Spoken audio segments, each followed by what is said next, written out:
కేటీఆర్ ఎగురకు ఎంత ఎగురుతావో ఎక్కడికి ఉరుకుతావో ఎంత ఉరుకుతావో గుర్తుపెట్టుకో. నువ్వు ఊచలెక్క పెట్టాల్సిందే.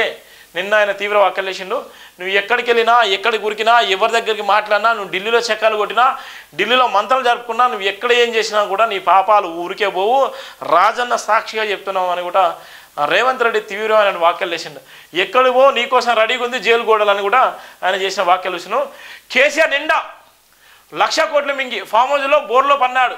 ప్రజలతో పాటు దేవుణ్ణి మోసం చేశాడు. ఇందిరమ్మ రాజ్యంలో 10 నెలల్లో 50,000 మందికి నియామక పత్రాలు ఇచ్చాం. పచ్చి లెక్క పెట్టుకో. ఒక్కరు తక్షణ క్షమాపణ చెప్పేందుకు నేను సిద్ధం.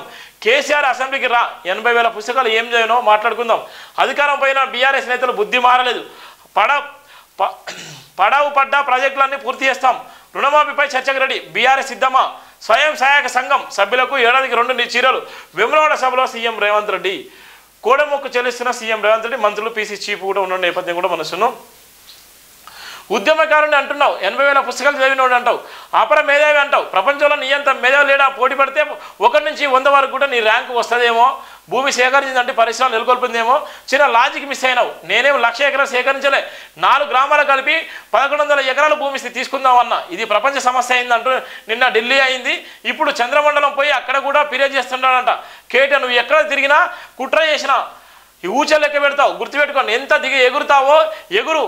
అన్నీ చూస్తున్నా. ఎక్కడికి ఉరుకుతావో ఎంత దూరం ఉరుకుతావో ఉరుకు అని నిన్న సీఎం రేవంత్ రెడ్డి తన స్టైల్లో చేసినట్టు వ్యాఖ్యలు అయితే ఉన్నాయి. దీని విషయంలో మళ్ళా ఇప్పటికే కేటీఆర్ అయితే స్పందించాడు. నేపథ్యం ఇలా ప్రెస్ మీట్ పెట్టి కూడా మాట్లాడే పరిస్థితి ఉంది. ఎందుకోసం అంటే సొంత జిల్లా కేటీఆర్ ప్రాతినిధ్యం సొంత జిల్లా సిరిసిల్ల జిల్లా. అక్కడ వేములవాడ ఉన్న సిరిసిల్లకు ఆనుకొని ఉన్నటువంటి ఆ నియోజకవర్గాలు కూడా ఆయన అక్కడికి వచ్చిన తర్వాత అనేకమైన వ్యాఖ్యలు ఇచ్చిన తర్వాత అక్కడ ఉన్నటువంటి క్యాడర్ కూడా కొంత ఆందోళన చెందిన నేపథ్యం. దాని విషయంలోనే మరి కేటీఆర్ ఏ విధంగా మాట్లాడుతారో చూడాల్సిన అవసరం కూడా ఉంది.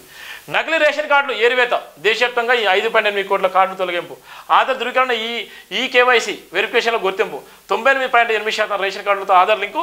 64% మంది లబ్ధిదారులకు కేవైసీ వెరిఫికేషన్ పూర్తి. కేంద్రం దేశంలో 5.8 కోట్ల నకిలీ రేషన్ కార్డులను తొలగించినట్టు కేంద్రం వెల్లడించింది. ఆధార్ ధృవీకరణ ఈ కేవైసీ వెరిఫికేషన్ ద్వారా ఏరివేత సాధ్యమైందని తెలిపింది. ఈ కేవైసీ ప్రక్రియ ద్వారా ఇప్పటి వరకు 64% మంది రేషన్ కార్డు లబ్ధిదారులు వెరిఫికేషన్ పూర్తి చేసినట్లు పేర్కొంది. 98.8% రేషన్ కార్డులు ఆధార్ లింక్తో చేసినట్టు నేపథ్యం ఉంది. చాలా వరకు ఇలా ఉన్నటువంటి ఎంత దారుణమైన మోసం ఉందో. ఇలా పేదలు తీసుకున్నటువంటి బియ్యాన్ని కూడా బడా మోసదారులు కూడా పెద్ద మొత్తాలు కూడా మోసం చేసి ఇబ్బంది పెట్టేటువంటి ప్రయత్నం కూడా ఉన్నటువంటి నేపథ్యం కూడా చూస్తున్నాము.